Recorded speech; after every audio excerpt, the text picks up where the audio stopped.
Okay, so I'd just like to welcome everybody to the NCFC Youth to Pro chat. My name is Andrew Tate. I am the Recreation Director at NCFC Youth and someone who is very passionate about the club as a whole and connecting players that are just starting out in the game, going through all the various levels and soccer leagues that there are now in this country to our pro teams. And we are very, very lucky to have every level of soccer available to our families and players within this area.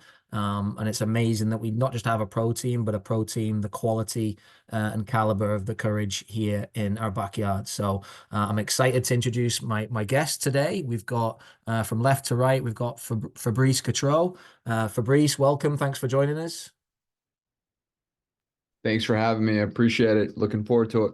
Awesome. And then we'll go with the younger of the two ladies on the call. Julie, not that you're old, Tyler, you're still a whippersnapper yourself. But Julia, welcome. I know you're a rookie. Again, you've probably been a rookie a few times in your life, but you're a rookie. You went to UNC and you were drafted in the third round of the 2024 draft this year. So welcome to this chat. I appreciate your time. Thank you. Happy to be here. Awesome. And then rounding out this trio of fantastic folks, none other than Tyler Lussi, NC Courage player. She was selected 21st overall in the 2017 draft and signed a new contract with the Courage for 2024. So Tyler, thanks for joining us. Really appreciate your time. Yeah, thank you for having me. Excited to be here. Awesome. All right. Without any further ado, we're going to break the ice. All right, Fabrice, you can play along here as well. Okay. So you pop your answers in the chat. What we did was we asked our two lovely ladies on the call, Tyler and Julia, to give us two truths and a lie. And I've asked Emma Thompson, one of your coaches, to answer some of these as well. So she's given me her what she thought was the lie in these three answers. So we'll start with Tyler to begin with. Tyler, I'm going to let you read these, okay, because they might not understand my English, and then hopefully you can add a little bit more drama and salesmanship to some of these answers here. So we're going to try and find out a little bit more about these ladies here. So Tyler, you're going to kick us off. Here's the first one. I can water ski. Oh, I like that. That's said with some confidence there and some mystique. And up next? I have been to all 7 continents. Okay, she's very poker faced, right, Fabrice? I'm not getting much away from here. And then last but not least, I can do 17 pull-ups in a row. Julia, do you know the answer to this? Did you confide in each other at practice today? I do not, but I have my guesses on what it might be. Okay. Fabrice, do you have any ideas? I think there's going to be a little bit of a white lie here. So I think it's not going to be like 17 pull-ups. I think it's going to be like a different number. Ooh, see, this is the coach. This is the coach thinking here. Yeah. Fabrice, I was told you're a details man. Okay. The devil is in the details, is what you're saying. Okay, yeah, I got you there. All right, so Fabrice, I'm going to press you because I've got you on a live mic. What are you going with here? What's the lie in these three? I'm gonna go with my gut. I'm gonna say 17 pull-ups. Okay, I think it's gonna be off by a number. That's what I think. Do you think it's higher or lower? I think it's higher. I think I can believe that. Julia, where are you going here? Where are you placing your chips? After watching her do pull-ups today, I'm not gonna bet against that. But similar logic, I don't think she's been to all 7 continents. Ooh, okay. So she's going 7 continents. The numbers are the key here. Yeah. And then when I spoke to Emma Thompson today, she said to me B. So she was with you, Julia. Okay. So we got Fabrice's coach logic. If anyone who's on the Zoom as well here, some of the families, players, if you want to pop your answer into the chat, if you've got a question as we go. Chris Charles says B as well. So without any further ado, Tyler Lussi, can you reveal which one of these statements is a lie? Emma and Julie are correct. And in the chat, B is the lie. Okay, fantastic. Well, she's throwing you off there, Fabrice, right? I know. 17. How close are we to 18, Tyler? I think that's the question. I'm working every day. I mean, I'm Okay. talking like full pull-ups all Yeah, the way none of down, this, all the none of way this. chin over the bar. So yeah, that's Yeah. been my highest record, but I'm trying to get to 20. So Okay. yeah. Well, I'll let you know when I can get one, Tyler. I'll let you know. I can help you with that. I can help you with Okay. that. I know you could for sure. All right, Julia, we'll turn our attention to you. We'll see if you've got as good a poker face as Tyler. Oh gosh. All right, so here you are, and here is your first truth or lie. I went to college for a different sport. I can jump and touch a basketball rim. And as a kid, I went to circus camp. Love that one. I love that one. Just so random, right? Just totally throwing a curveball in there. All right, folks, pop your thoughts in the chat. I can tell you Emma Thompson, I think she just liked the letter B today. She felt it was going to be the basketball rim. The good thing is some of the folks on the chat today will not know how tall you are, Julia. So it's a really sort of they've got to look at Zoom and look at the ceiling and the ratio and the angle of the camera to figure some things out here. But I can say Julia is quite the athlete. So Tyler, we'll go to you first. What are your thoughts here? Well, Julia already confided in me earlier about this, so I'm not No. gonna give it away. Okay. I appreciate you. I appreciate you not ruining it for everyone there. Fabrice, where are you putting your chips here? Oof. Basketball rim, that's pretty high. I'm gonna go with B. So Yeah. we'll see. Okay. We'll see. We'll see. Okay, Julia Dorsey, please reveal to everyone what is the answer. Yeah, everyone was correct. I cannot touch a basketball. Okay. I mean, I did go to circus camp 2 years in a row. It was awesome. I guess, yeah. I guess the more you think about the circus camp, the question is they had to think, are you that much of a character and a personality that you'd go to circus camp, or is it more believable that you'd be able to touch a basketball rim there, right? So Yeah. we'll find out a little bit more about you, and that maybe that circus camp thing will make a lot more sense as we go here. All right, so sticking with Julia, we're kind of going to dig into your story a little bit. But one of the things I do want to sort of bring up before we go too far down the road is I think I'd love for the people that are sort of joining us now. I know there's a few people dropping in as we go. So I'll stop sharing for a second. If you guys could maybe just drop in the chat who you are, whether you're a parent, whether you're a player. And then as you were kind of going through this, I'd love for you guys to drop in some questions in the chat as well. So I may be able to ask them right there and then if it's sort of along the lines of the things we're talking about. Or it might be something we leave for the Q&A at the end. Okay. But just let us know who you are, where you're coming from, and hopefully we can talk about you guys. We've got a parent. She's a daughter in the juniors program for Tyler, Julia, and Fabrice, who maybe aren't familiar with all the different levels in the club. Our juniors is our U8 to U10, sort of 20. What birth year is it? 2015 to 27 to 2013 age group, I believe. No, 2016, sorry, 2016 to 2014. So they're about 7 to 9, 10 years old. And it's sort of players, they're getting 2 nights a week of training, games on Sunday afternoons. So players that are really starting to make a commitment to the game. Who else do we have? We have a parent of a classic player. Classic, they're practicing 3 nights a week. I know Tyler and Juliet, I believe that you guys were with Bethesda. Did you know that you both played for Bethesda? Did you know that? The first day I met Tyler, we talked about it. Okay, Yeah. good. I figured Yeah, if we you did. didn't, you would Small really world. sort of. So amazing, you guys both played for the same club, and we'll talk more about that. And then there's Sadie, she is a player in the juniors program. Chris has 5 daughters, God bless him. And all of them played soccer, but my youngest is really sticking with it, absolutely loves it. She's in the challenge program at this time. And challenge is very similar to juniors, 2 nights a week. Is it my internet? Are you having trouble understanding me or something? No. I got the internet was unstable there, so I'll try to slow down if it is. But Chris has got 5 daughters, a player in challenge. They're practicing 2 nights a week, games on the Yeah, week. I'm having a hard time hearing you. Okay. I'll see if that helps. We'll just give it a minute, see if we've got Lila Winfrey, a challenge player, big Courage fan, and another parent in the daughter. We're better. We're getting there. If I somehow start speaking gobbledygook, which I tend to do on a normal basis, as I click through these pictures, you can just talk about the pictures. Okay, Julia, we got that? And then Tyler will be the same for you. Fabrice will be the same for you. Okay. And I'll maybe ask some questions in the chat. Apologies for any technical difficulties. All right. So without any further ado, let's jump back in here. So Julia, we're going to be talking about you. So I'm going to unpin the other folks on here, including myself. So it's going to be all about you now, Julia. Spotlight on Julia Dorsey. Share. And here we go. Can you see that lovely picture of yourself, Julia? Okay, perfect. Yes, I can see it. Awesome. So your hometown, Baltimore, Maryland. Am I on the right lines here? Age 23, position defender. Career so far, Bethesda Soccer Club as a youth player, UNC soccer, UNC lacrosse, which I think makes this a really interesting one for a number of the folks on this call who've got athletes that are maybe dabbling in multiple sports.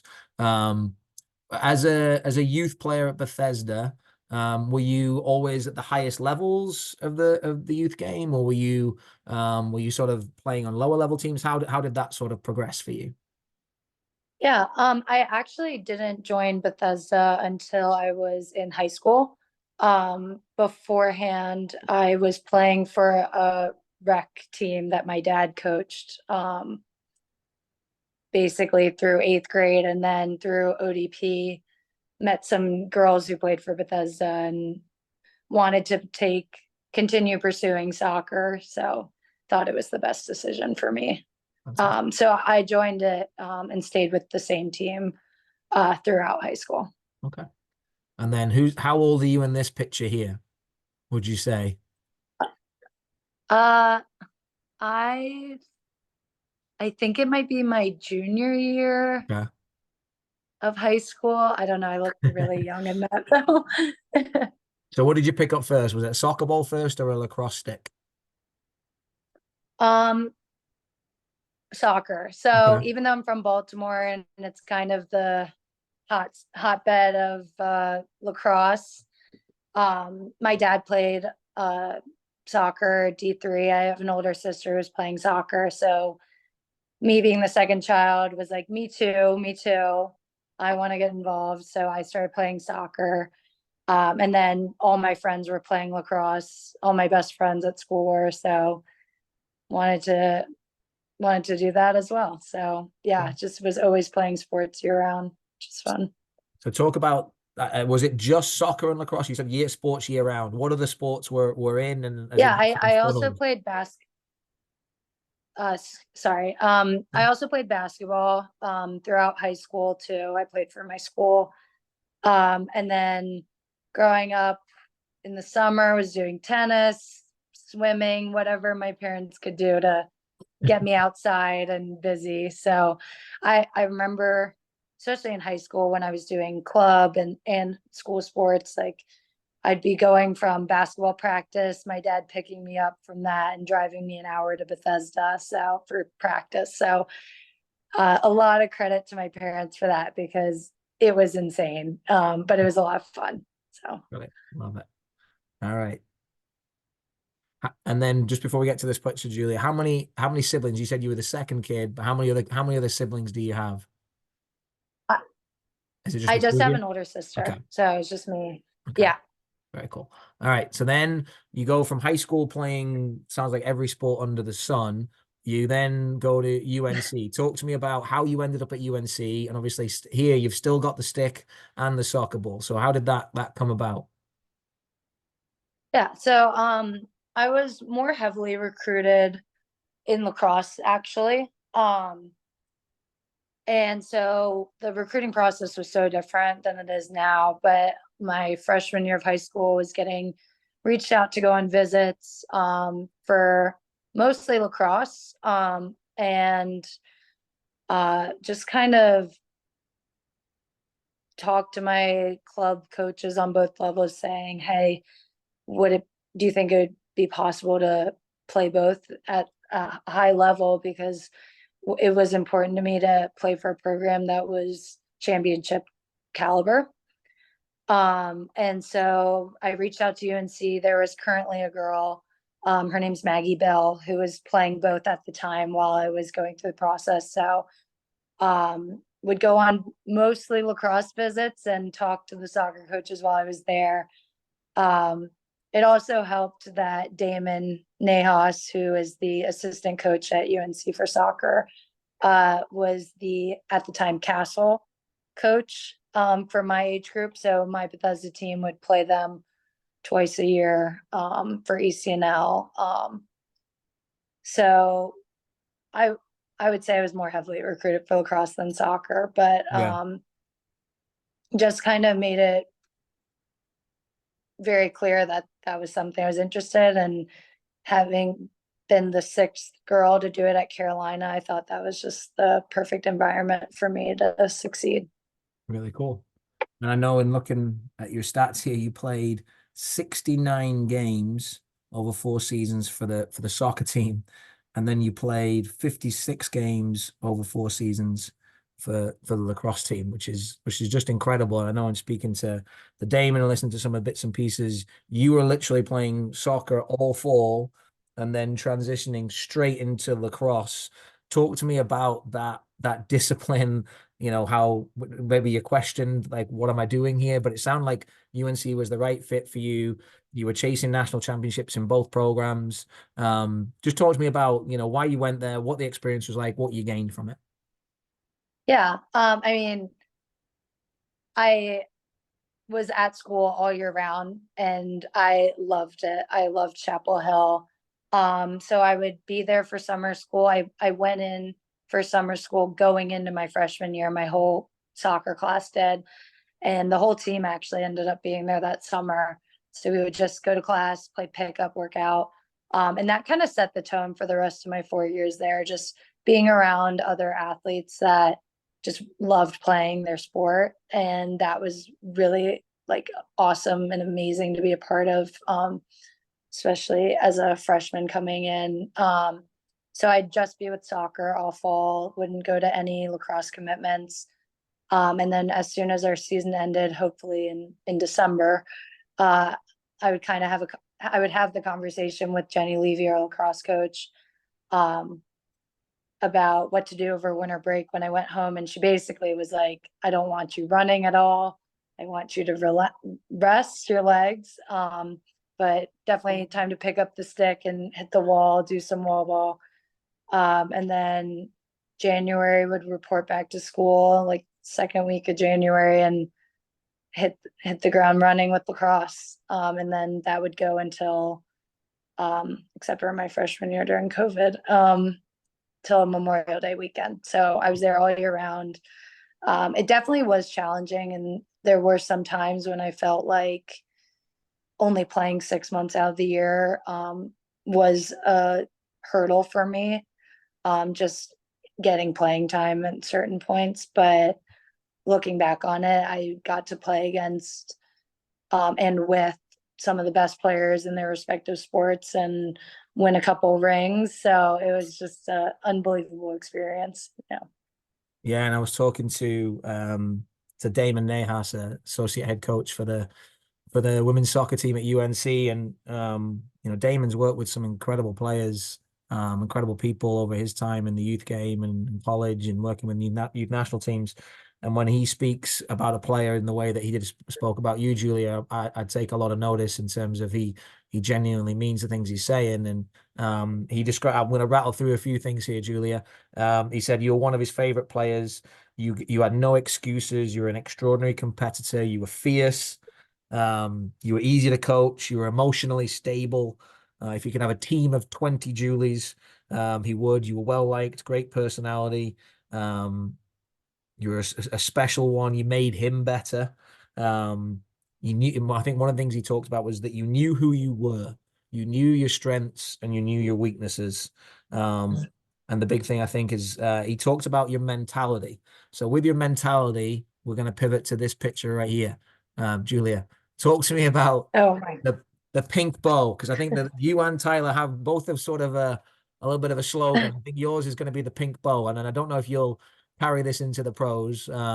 Is it made an appearance? Tyler, can you tell us, is it the pink bow made an appearance in training? I don't think I've seen it yet. No? I mean, I feel like it would have stood out and I Yeah. would have said something, especially if it was pink. Is this just a game thing, Julia? And tell us a little bit more about it. Yeah, it was just a game thing, and honestly, the story's not that great behind it. It was my freshman year. We were playing, it was our first game in October, so I was thinking it's Breast Cancer Awareness Month. I thought bows were cute, so I wore it, and it was probably the first game at Carolina where I felt impactful and kind of earned my stripes a bit. So I just thought it was kind of a good luck charm, and I ended up wearing it for 4 years. So No, I love it. not the best story, Do but you remember who you were playing in that first game? we were playing Clemson, and Okay. then the game after that we played Duke, and that Yeah. was when I kind of solidified my spot on the team. Yeah, Damon recalled a moment against Duke, where you went in for a tackle, a bone crunching tackle, he described it as, and there was only one person that got up, and it was the young lady wearing the pink bow. So he said that sort of summarized you as a player. Before we get too far before we kind of talk about you joining, getting drafted by the Courage, I know it wasn't all success and sweetness and light, and there was lots, obviously, books we're talking about. You had to get a degree and graduate as well, but I know you had a couple of injuries, at least that I'm aware of, maybe one in high school and one in college. Talk to the group about those setbacks, what they were, and maybe that those kind of up and down roller coasters that you've been on. I missed the last piece of what you said. No, just Sorry.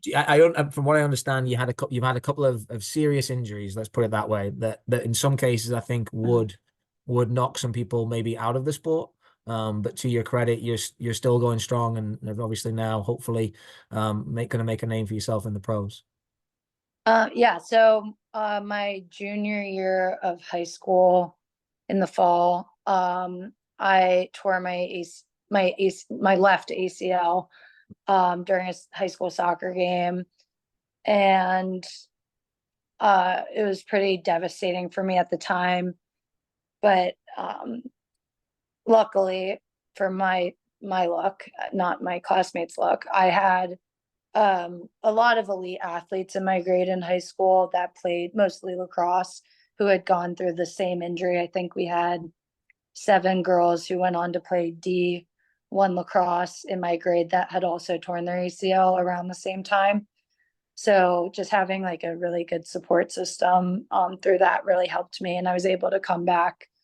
So I tore it in high school soccer. I was able to be back by the end of the high school lacrosse season. So it was pretty quick recovery, and haven't had any problems with that one since. And then in college,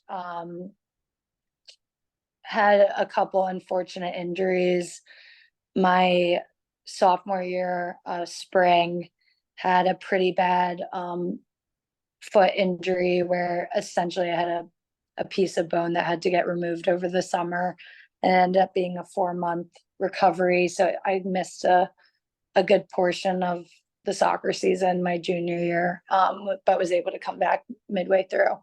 And then my senior year of lacrosse season, just a pregame practice walkthrough, basically planted awkwardly and tore my right ACL. So didn't get to finish my career at Carolina, which was a real bummer because I had already planned on taking my 5th year fall in hopes to graduate in December and get drafted. So I was definitely pretty crushed by that, and also just loving the university and not being able to play was really hard for me.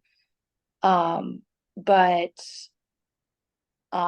just got to be around the team still all fall and take on a different role of maybe not leading on the field, but just being a locker room player and trying to be positive while rehabbing at UNC. And credit to the training staff, they had to really help me out and get through this one mentally, because it being my second time and it being my 5th year, it definitely was a struggle for me. But just having a really good support system again has helped. And then the draft was just a whirlwind. Wasn't necessarily expecting anything, having not played. But yeah, I just remember because I was actually in Chapel Hill during it, FaceTime FaceTiming my parents and just like sobbing and them sobbing. And it was just a really emotional and but special moment for me. Because it was a long 9 months leading up to that. So it was just amazing and really grateful for it. Yeah, no, incredible, Julia. Like I said, I don't think Damon Nahas says those nice things about many people. So I think that speaks volumes to the character, personality that you are, and the work that you've done to get to this point. So congratulations on getting drafted. I know the hard work doesn't stop there, though, does it, Julia? Like, once you get drafted, there's I mean, from what I understand, I think you're still working hard in your rehab and getting closer and closer each day. How is that going? It's going really well. I just had testing again done on my knee, so I'm cleared for contact and just integrating into practice more and more each day. And it's been awesome. I mean, jumping to the professional level is definitely a transition, and the intensity and just level of play is, I feel like a deer in the headlights some days, but it's been really fun and I'm really enjoying the sessions. Fantastic. All right. Well, I appreciate you talking about your story there, Julie. We're going to definitely kind of come back to you and answer some questions a little bit later on. With Tyler, we're going to talk about you now, a fellow Bethesda soccer club player as a youth player. Just before we go into you, is there any other Bethesda soccer players on the Courage roster ranks at this point in time that you know of? I don't believe there are. No. I think Okay. Julia and I are the only two, unless no one has told either of us. No. Well, I mean, what about like in the NWSL? Does Bethesda have a history? I know as a club, having seen the club and the quality of players go through there over the years, is there any others that you're aware of in the NWSL or alums that you're aware of? Oh, so yes, actually a former teammate of mine, Andy Sullivan, who plays on the Spirit. So we played together since we were U12, she joined the team. And then from then on played together ever since and had the same coach since then. But I started when I was 6 on Bethesda in Stone Ridge in Maryland in a small little gym. And there was about 6 or 7 of us, like originals from that team, who from 6 to 18 before we went off to college, been on that team. So yeah, very connected with them. And Andy's obviously an incredible player, went to the World Cup, world-class player. So we always, when we play against each other, it's a battle, but it's always like a good connection afterwards. Amazing. So obviously Julia has played every sport and done it to the point where she can't do it anymore, it sounds like. Maybe she's doing some lacrosse on the side that we're not aware of, but we won't say anything. For you, Tyler, it's obviously soccer at 6, competitively all the way through, but talk to me about like your childhood and such. Are we struggling again? I heard something, it cut out. Sorry. So just talk to us about your sporting life as a young player. Was it just soccer? Oh no, very much like Julia. I started playing soccer when I was 3, but my parents put us in every sport possible, like Julia. And her family, tennis, swimming, golf, cross country. I come from a very sporty family. So both my parents were triathletes. My older brother's a pro triathlete. My younger brother's a soccer player. So we were literally just like Julia, like always outside playing anything. And obviously, like my mom was my first soccer coach when I was 3. So obviously my love of soccer grew from there and then continued on. But yeah, always outside playing sports. And my parents were really adamant about playing and just putting us in sports and seeing what sport we really liked and really ended up loving and never forced us into one direct path. Obviously, like we also played ice hockey and tried to figure skate a little bit, different backgrounds of my family and trying us in different sports. So definitely just see what kind of stuck and what we loved. And that's what our parents supported us with all the time. Amazing. So you end up going to Princeton, which from what I understand is a pretty decent school. Talk to us about your choice of going to Princeton. And then I know you had a lot of success there, 68 games, 53 goals. So really incredible ratio of goals to games there. Talk to us about Princeton, your choice there, and the journey there. Yeah, so ever since I was little, obviously my parents really emphasized academics before athletics. So obviously school was very important to me. Obviously getting good grades, getting good test scores. With the Ivy Leagues was just kind of Princeton was always my top choice. Visited a lot of different schools like UVA and UNC and everything, and was recruited a lot. But Princeton was always the one that stuck out, the school I really wanted to go to. So obviously I had to get good grades. And that was really crucial to me. And then obviously Ivy Leagues at the time weren't giving athletic scholarships. So obviously grades were important. So I still had to get accepted into Princeton, obviously to join the team. So it wasn't really guaranteed. So obviously once I got my acceptance letter, I was thrilled, but the work there didn't stop. Like it was obviously from youth to college was another level, and then college to pros another level. So I really went into school thought I was prepared, but nothing really can prepare you for the rigorous academics of an Ivy League school, but really just took the time to figure out what I wanted to do. I think the biggest thing for me with the academic side was going to my professors, who were like, some of them are world-renowned professors, and going to the extra time that they had and office hours and being like, I need help. And that was okay. And there was so much resources and support, not only through the team, but also with just the professors we had. So it was definitely an incredible experience. Amazing. And then obviously from college, being super successful, scoring all the goals. I think you graduated with a history degree. So amazing there. And then you get signed by Portland Thorns. What was that moment like? I know Julia talked about some tears, some emotions with her parents, all that hard work. Talk to us about that moment. So it was an incredible experience. I was actually out in California for the draft. I was with the U23s, and then the ones that were in the draft, we actually went to the conference, and then they had the whole setup. And I just remember seeing pictures from the previous years of the college draft and how it got so much better in terms of like the conference room, the stage, the setup, and everything. So I was like, okay, the league is starting to grow. And I was with my dad, my college coaches were there, all my youth club coaches were there too. So that was incredible because they were obviously at the conference throughout that week.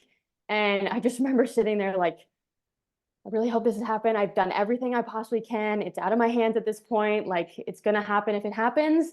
If not, we're going to, reset and refocus. And I remember getting a text at the time, Mark Parsons was a coach. I got a text on my phone. It says, "Welcome to the Rose City." And I look at my phone. I'm like, what, who, what is that? I was just like, okay. And then 2 seconds later, they announced my name. I didn't even hug my dad or anybody. I just beelined it right to the stage. Obviously like thanked Mark, and then was up on the stage, and we were able to give a little speech. But just in terms of just how far the league had come to that point, and then now seeing where it is 8 years now in of my experience, is truly special and testament to not only the players now, but the players even 2 leagues prior to this, of setting such a high standard and for women's sports and women's soccer. So obviously Portland, you spent a number of seasons there. I think it's five seasons there. You go to Angel City for a year, and then thankfully the Courage is able to secure you here to Cary, North Carolina. And obviously in your first season, I don't think you could have probably dreamt up much of a better season than what was delivered, Tyler, not just as a team in terms of winning the Challenge Cup, but in terms of the impact that you had. So talk to us about last year and maybe how you feel here in Cary. Yeah, my journey is it's taken me to obviously not only across the entire country, but to some incredible teams. Obviously, my journey in Portland, I grew a lot, learning from Christine Sinclair, Tobin Heath, Megan Klingenberg, world-class players, and then Angel City having, a different experience there. I was actually playing outside back, and I've never played outside back in a professional level, but obviously youth level. And then getting traded to the Courage was honestly, I tell a lot of people, it was a blessing in disguise. Being from the East Coast, it was really great to be close to family, which I love, and they support me wholeheartedly. And, I wasn't sure what to expect. Obviously, I know I was playing back up top from the coaching staff that they told me, and just kind of taking the opportunity and running with it, not fully knowing what to expect, but doing everything I can for the team. I think our team culture coming in last year, we really set a really high standard and culture, and we always talked about we over me. It's the team first mentality, and I'm always about the team first mentality. So coming in, just trying to learn as much as I can, grow my game as a forward. I think Fabrice is a really true testament to that in terms of growing my game last year, in terms of the little nuances of how do I separate myself from the defenders to give myself a better chance to obviously score and help the team win, assist, do whatever I can. So I learned a lot last year, was really given a lot of opportunity to play a lot, start a lot, but that's never given. That is continuously working towards that. And the only thing I can control, and within life and soccer, is my effort and attitude to show up and give my all. So obviously every day tried to do that as best as I can. And yeah, last year was an amazing year for the entire team. We really turned around how the NWSL looked at us, because we were pinned as one of the last place teams last year. And then to finish third, 2 games, 2 points away from winning the NWSL championship is definitely, like I said, a true testament to the culture, my teammates, but also the coaching staff as well. Amazing. A fantastic answer, Tyler. But I do want to pick you up on the part where you said you played outside back at Angel City. So I'm guessing, from what I can understand, the best way to handle that is you talk to your agent, you throw a big fit, you secure a move to the Courage. Was that your response to sort of being played in a position that was foreign to you? Is that the advice you'd give to young players? I literally never talked to my agent at all about that. That's never in their control at all. Yeah. It's always just me and the coach, and whatever they decide, I'm gonna do what I need for the team. That's always been my mentality. Yeah, definitely in Angel City, when it was 3 games in and the coach approached me before practice, and we had a lot of defensive injuries at the time. And she said, "Hey, we need you. You bring a lot of intensity. You can run forever. And you just have that mentality of you're going to go win the ball back." And in those moments, it was 3.5 days before we were playing the Spirit in DC, which I was born in DC, from there. Everybody was going to be there. So I definitely was wide-eyed at that moment. And I was just like, okay, we're going to go into this, keep it simple, and just do the best we can. I didn't want all the information. I just wanted how to basically play this position as best I can. And my teammates and coaches were really supportive in that moment. It did remind me of my U11 self when I was at ODP regional camp up in Rhode Island. And in that time period of my youth days, I was mainly a center back defender. And the coach, obviously they're different coaches, different players. He looked me up and down and said, "You're going to go play up top." And I was like, "I don't know how to play up top, but we're just going to go try and do it." So never limited myself from what position I could play. So I remember in that moment when my coach at Angel City did say that, I was like, okay, just go try it and see what happens. And it ended up working out. We won that game. But I definitely didn't limit myself of like what position I could play. So definitely was a challenge, unexpected, and I had to keep playing that position majority of the 22 season with Angel City. So definitely coming into the Courage, I was definitely back in a familiar position up top, but I'm obviously going to do what I need for the team. Love it. That's a great answer, Tyler. And I think I spoke to one of your coaches with the Courage now, and Emma Thompson. And like I was saying, the theme that sort of runs through, when Damon's talking about Julia, that she said about you, one of the biggest things was the best thing about you is your mentality, and that you were relentless and a true professional. And she said that you can't coach what you have that separates you from others. You just can't coach it. So it's something that you've developed and really brought to the fore. what you contribute in terms of your fitness, in terms of, you know, she said that basically if you were going into battle, you were somebody that you'd want alongside you. So I think that's a credit to you. And she said you sort of set the standard for the group as well, which obviously then leads to you signing a contract extension with the Courage. Tyler, great stuff. Pleased you've signed a contract extension. Great that we're going into 2024 with hopefully some more clutch goals from you. Fabrice, we'll just touch on you real quick. Tyler touched on your impact in terms of coaching the forwards. Can you talk a little bit about your role with the Courage? So I joined this past year, mainly working with the forwards, also helping out whenever possible, whether that's helping with scouts or just, you know, especially with individual player development. That's been a big role that I've had this year and even last year as well.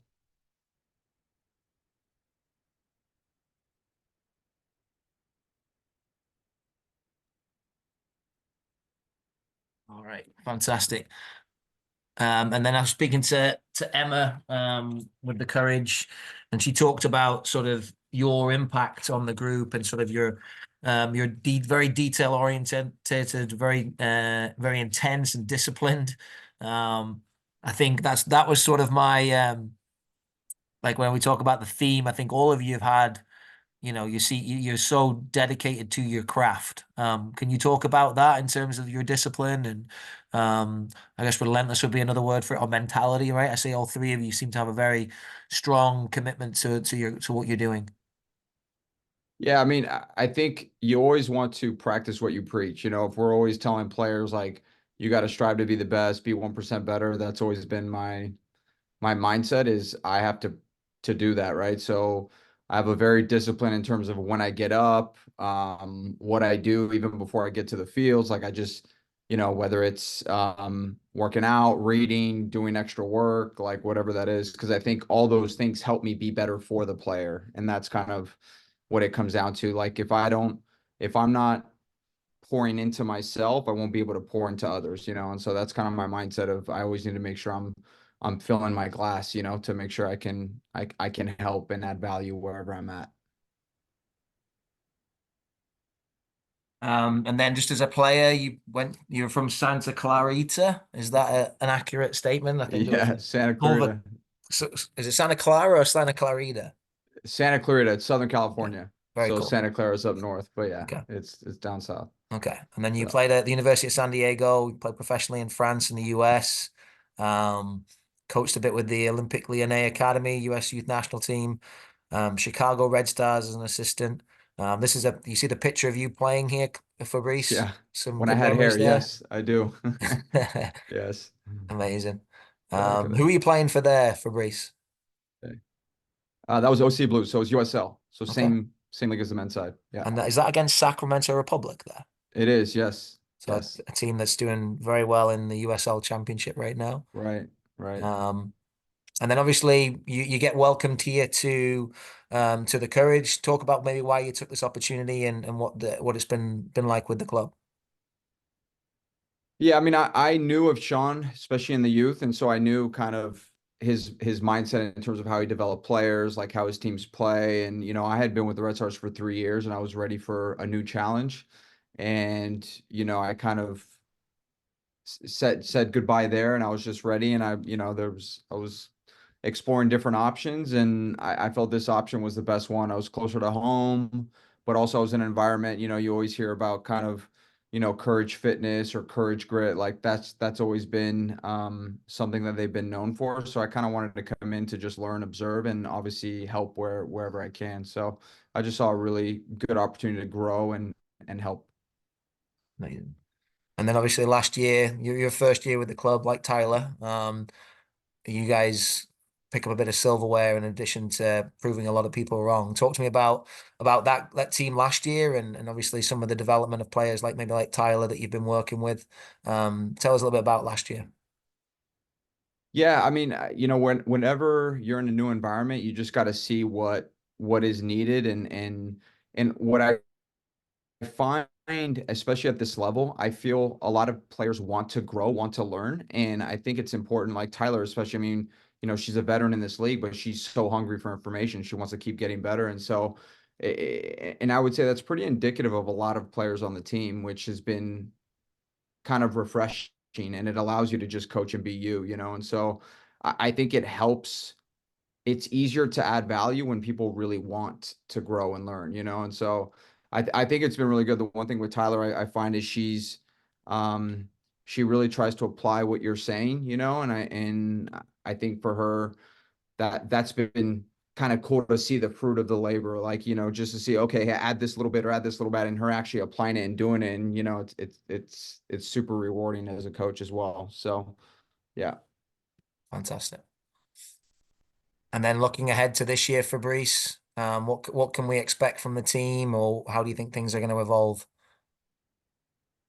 Yeah, great question. I mean, we have a motto, it's like 1% better every day. I know it sounds cliche, but we're not even thinking of standings. We're not thinking of any of that. We just want to get better. And so we have added, you know, a couple new additions, a couple players have left. So I think we're still, you know, we just had a huge international break. So I think we're still working through what that will look like. But we'll be competitive, and we'll keep getting better each and every day. And if you look at last season, like there was a real evolution in terms of how we played. So I wouldn't be surprised if who we are today is very different than who we are towards the end of the year. Very cool. And then one of the questions I wanted to ask, I will start with Fabrice as the more mature of the three folks on here. Fabrice, talk to me about your first memory of a professional or adult soccer game that you remember being in a stadium. Tell the folks about that experience, because I know there's a lot of people that maybe haven't been to a game that are excited to do so. I remember I was in France. I had just left University of San Diego, I was like 20 years old, and I was in the south of France, and I was in a little city called Lussi playing for the local team. And the guys was like, "Have you ever been to a Marseille game?" And I was like, "No, I haven't." And so I go to this Marseille game, and it's Marseille versus, I think it was Lyon, which is a huge rivalry, second to PSG. And the one thing that I was shocked by was, first of all, everyone's standing, chanting, all that, but they had these guys all across the stadium that weren't even looking at the game. Their job was just to get the fans going. And so like they just had the mic and was just starting the chants. And I just remember that. I was like, wow, okay, this is what this environment feels like. So that was kind of my first experience, vivid experience of kind of taking all that in. So yeah. Yeah, that's not your average first game. Tyler, tell us about your first memory of a maybe a live professional or college game that you can remember. Yeah, it was I was 10, and it was the league previous to this, and it was the Washington Freedom at the time. And it was in Germantown, the Germantown Soccerplex in Maryland. So obviously I grew up with Bethesda, practicing there and playing a lot of tournaments there. And their main stadium field, obviously the Washington Freedom was playing, and I just remember at that moment watching women's soccer. I knew at that moment I was like, I want to do this, and I can be out there. And obviously seeing it grow and develop more now, it was just an incredible experience of like, I can do this. And I remember I knew a lot of those players because we had really good connections. And from that age, I had so many different mentors who were not only on the Washington Freedom, but different clubs and areas around Maryland. So having those mentors who were also professional athletes was definitely something I was like, I know I can do this in the future. Brilliant. And Julia, any sights or sounds from your, or smells from your first game that you remember as a kid? I remember going to a Loyola University women's soccer game when I was pretty young, and they did like the poster signing at the end. And I remember like waiting in line to go down the line, and I just, similar to Tyler, just thinking like, I want to be like these girls when I get older. I want to be the one signing this poster. And I'm pretty sure I still have that poster from when I was like 6 years old at my first college soccer game. Hopefully it's not still hanging on my wall, but it might be. But yeah. But yeah, that was my first women's soccer game where it wasn't pro, but college game. No, it's amazing. Yeah, I think that's the thing. I think as you guys talk about it and the people that will watch this, I think it's really important that they recognize that you guys are just people, right? And that you've been in these young ladies or young boys' shoes. And so I think what I see from Courage players and the time you take afterwards to go around and thank the fans and everything that you do is to sort of hopefully make their dreams come true, right? And give them the joy as well as addition to your teammates. So just think it's a really good marriage there between the two. And I know that you guys appreciate the fans coming. And as you can see there's no better place than Wake Med Soccer Park to play and perform. And I know Julie, you've had a few times there with UNC, a few good moments and I know there's a goal that I'll share in the chat. I think from the semi-final and one of the big games that you played there. Tyler, had you played at Wake Med before the professional ranks? Did you played there in college at all? No, in college we actually didn't play UNC at all. Okay. But a couple years after, Princeton did beat UNC on that field. It was a Ooh. big upset. There's a nugget for you. But yeah, just really, really great environment to go out and watch the game and hopefully they'll be able to cheer you guys on and get you to sign a poster that can hang on their wall for the rest of their lives. So one of the things I just wanted to know as we kind of get towards the business end of things here, wrapping things up. Sam Mewis, a Courage legend, coming back to be part of the Ring of Honor, the first player I think into the Ring of Honor. Will be there at the home opener and someone that's been a big part of the Courage. Do you guys know Tyler? Do you know Sam well or? Obviously know who she is, but played against her for many Yeah. years when I was in Portland. But I think what the club and what we're doing for Sam is a true testament just to this club, but also just who she is as a person. Like hearing so many great things about her, this is definitely a huge honor and something that I'm glad we are going to continue. And to honor her as the first person is truly amazing. Yeah. And hopefully in many years to come, Tyler, Lussi, and Julia Dorsey will be members of the Ring of Honor. And Fabrice Gautrat as well for his amazing detail-oriented coaching with the forwards that helped Tyler get there. So as we kind of we'll get to the questions shortly here, but just a big thing for folks, get your tickets now. There's a complimentary ticket for all NCFC youth players from 2.5 to 19 years old. If you've got multiple kids as well, you can get a complimentary ticket for each player. And then there's a good discount on additional tickets. It was good to see a good crowd at the men's game last Saturday. And the weather looks like it'll be better than it was last Saturday. So good weather, good competition, good game, and then some fan favorites that have joined us today. Hopefully, will be in and around the squad on Saturday. So Fan Fest is huge. I think that's something, I'm a father of 3 kids. Get there early, get the sights and the sounds and the smells all taken in terms of the food trucks. And I'll drop the ticket link in the chat if anyone hasn't gotten their tickets yet. But Houston Dash coming up, Fabrice, what do we know about them? What can we expect? Are we ready?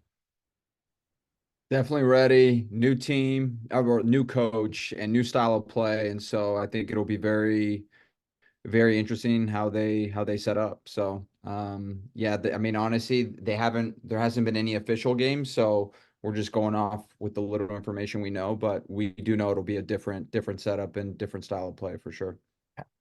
And then Tyler, thoughts? Your second season with the club.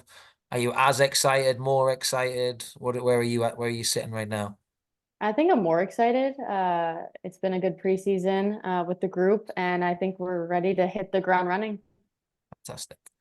So I want to share in here.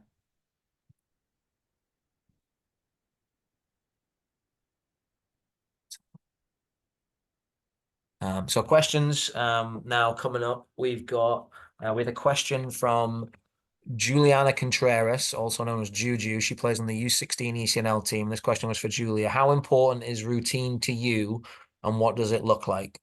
How do you take care of your mental health / strength? So she obviously knows a little bit about your story, Julia. But if you could answer that for Julia, that'd be great. A fellow Julia. Yeah, my college team actually called me Juju, but I didn't carry that over to this locker room. But yeah, I think it's really important. Like I try to get up the same time like every day and stretch a bit.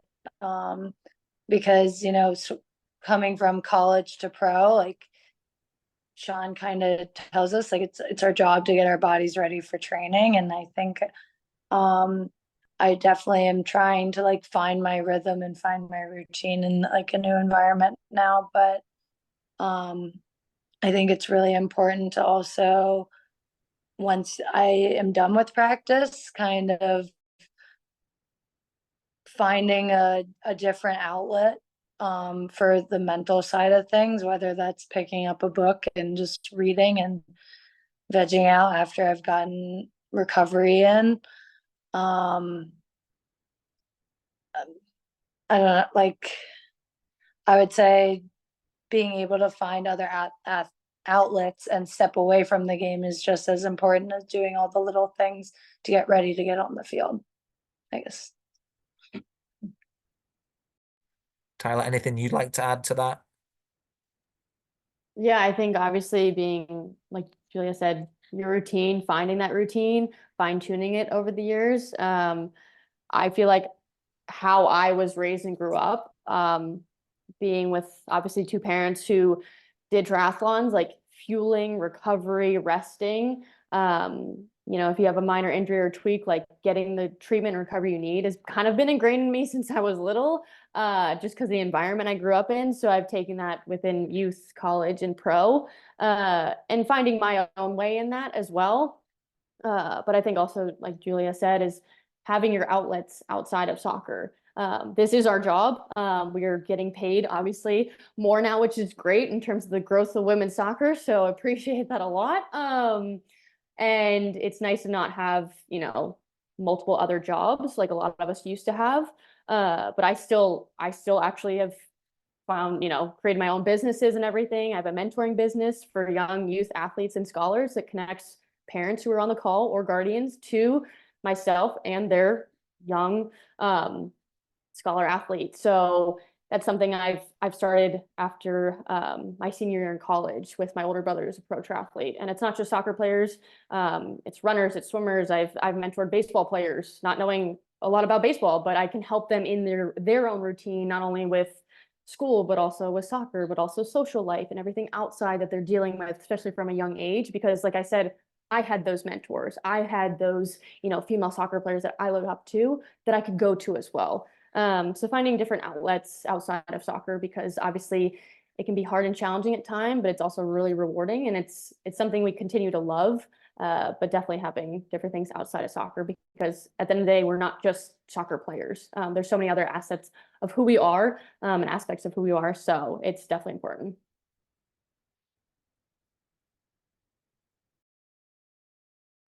Oh, you're on mute. I was saying, is that No Sleeves FC, Tyler? Is that because this was, I talked about Julia's bow. I failed to bring up the no sleeves and the guns. We did talk about the pull-ups earlier. But come on, Julia's got the bow, which I think is a bit of it's like Fabrice's, we're talking about the red herring in there, right? The bow just sort of, oh, she's nice, and you know, this is gonna be an easy walk in the park against her, and then she crunches you in a tackle. Talk to us about the no sleeves and the mentality that you've got there. Yeah, so no sleeves, it's, you know, it's a lifestyle and brand, and it's to help people in terms of their self-confidence, their mentality, their mindset as well, and also their strength and wellness every single day. You know, when I was younger with my brothers and my dad and my mom, we would have pull-up contests. Since we were little, we had that metal bar that just went across the door frame. And every time we walked in, we had to do a pull-up, and walk out, do a pull-up. So definitely had very well-defined arms, and loved that strength and that self-confidence I had in myself. And I really gained that a lot from my parents and my siblings and the people I surrounded myself with, which I think is huge for young kids on this call, and parents and everything. If you can build your child's self-confidence, they will make the right decisions for them in future careers or whatever they want to do in soccer and their sports. I think it's definitely a huge piece to it. So that's kind of where no sleeves has started. And with soccer, like I always roll my sleeves up. At some point they will make me a jersey with no sleeves. But for now, I'm just going to roll them up.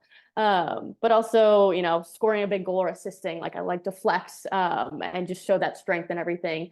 But that's where no sleeves has come from.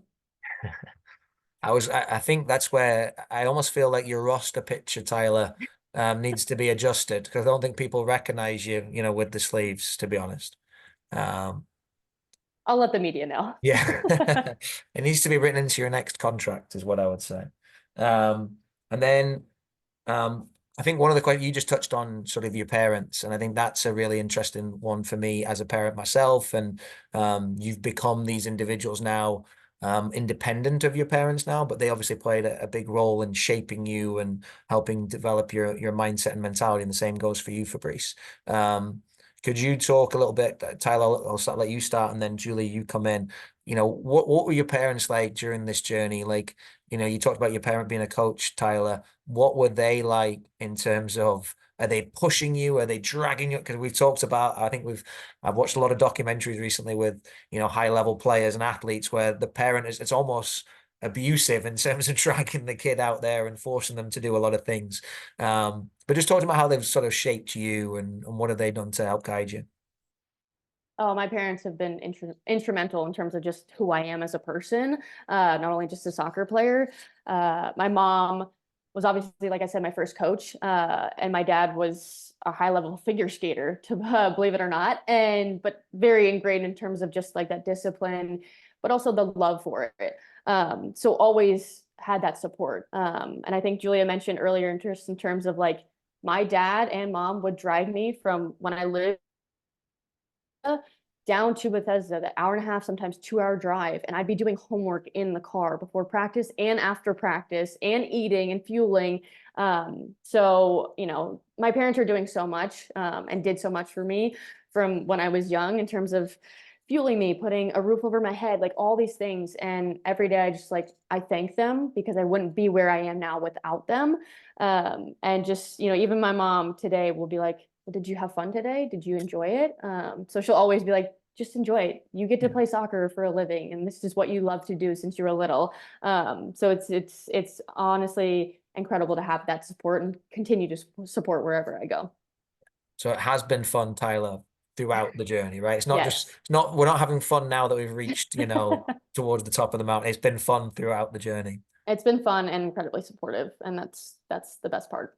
All right, Julie, I'm coming to you in a second. I did see, Tyler, I don't know what we've done, but I did see Fabrice's face when you mentioned that your mother was a figure skater. His face, I think he's figured out there's something now there for the next training session. Something's coming in. So just be aware of that. I've learned a lot of interesting facts from both of them today. So this is, some Fantastic. MO for sure. Bring it back for sure. Hey, the detail of Coach Fabrice, that's what I've been told. The detail now, he's unlocked a lot of new sessions that he's going to be enrolling now. It's fantastic. Julia, come on. Like I said, Damon Neha spoke. He waxed lyrical about what a great mentality you had. And like I said, all three of you, in terms of what you've done, where you've gotten to, where you're continuing to strive to get to, how did this mentality, and attitude and personality, how did it develop? Yeah, I mean, I think some of it's from sibling rivalry with my older sister, just always trying to catch up to her, ever since I could start playing sports. But my parents were so supportive, like Tyler said. Like I'm as she's explaining like the car ride to and from Bethesda, I'm like picturing me and my dad at like 10 o'clock. I remember like this one station would always play like Get the Lead Out and like Led Zeppelin, like it's just like an ingrained memory in my head. But I just was always super competitive, like to a fault as a kid. I got a B in gym class. I remember when I was like 8 years old, and my dad asked her why. She said, because I tried too hard in gym class. And he was like, all right, whatever. But yeah, and I think my parents were a big reason why I was the way I was, because they let it be my journey, not their journey. Like they never forced me to do anything. They never forced me to go outside and kick the ball or pass the ball or anything. They didn't make me go to any camps I didn't want to go to. It was very much, I was autonomous in my journey. And I think that prevented any sort of burnout, because I think that's really easy to get when you're just dedicating so many hours of your day, of your life to sports. But because it was my decision, like my love of the game never faltered. So I think just being autonomous and it being my journey and not them forcing something on me, it was like a huge reason of why I was the way, or who I am. That's why I am who I am. Fantastic. Fabrice, anything from you, from your parents? I will ask people if anyone's got a last minute question here to drop in. Please pop it in the chat. We'll ask these lovely folks, but we're kind of coming to the final, as we're in stoppage time now, I would say, added on time. The board's just going up. Go on, Fabrice. Or anything you'd like to add? Yeah, no, I mean, you know, my parents, similar to these guys, they just went above and beyond. You know, it's like, okay, if this is really what you want to do, then we will do everything for you and help you in that. But again, they would just hold me accountable to what I would say. If I said I wanted this, then it's like, okay, if that's what you want to do, then are you actually doing the behaviors and the actions to do that? But ultimately, I was autonomous over all the decision I want to do in terms of my career as a soccer player. Have you three noticed any sort of theme running through the three of you? I didn't request any specific players or any specific coaches, but have you noticed a trend sort of running between sort of your journeys or anything like that? If you were to mention, like, if we would come up with a couple of words, what would you say? Go on, Tyler. I can see you reaching for that mute. Go on. I'd say resilience. Resilience. Julia, come on, give me a word. Fabrice, if you've got one. I mean, I'd say discipline. I mean, everyone in a different way. I mean, Yeah. for Julia to juggle two varsity, like she had to be very disciplined in everything she did and how she managed her time and everything. Obviously, Tyler as well, you know, different, not two sports, but yeah. So I would say discipline. Julia. I guess also joy. Just it's clear that we dedicate so much to this sport because we all find so much joy in that. Love the game. Fantastic. Well, I really appreciate you three coming on, working through my technical difficulties. I don't know why we had those today. We had no problems last week with the internet stability. I'm glad that Julia was able to show her emotional stability through my challenges, as Damon complimented on her during college. But really appreciate your patience. Really appreciate your time. I wish you the very best of luck moving forward on all fronts. Excited to see you guys play as a team and hopefully have a little bit more success this season. But yeah, best of luck, guys. Is there any closing messages for the fans? Tyler, I'll let you go as sort of the returning player and contract extension and clutch goal scorer. I'll let you sort of round us out with a message for the folks that have jumped on or the folks that will tune in and watch this video. Yeah, I think the fans really make the environment special. So the more fans, you know, invite more families, more friends, just tell everybody to come, because it really is, the quality of soccer we play is really, from what I've been told and how we play, is amazing to watch and to be a part of. So if you're not there, you're missing out. So Saturday, come on. Love it. Fantastic. Well, best of luck, guys. I really appreciate your time. We'll share this with all the folks at the club. And have a great night, and we'll hope to see you there on Saturday night. Thank Cheers, you. guys. Take care. Thank you. Thank you. Thank Bye, you, guys. Appreciate it.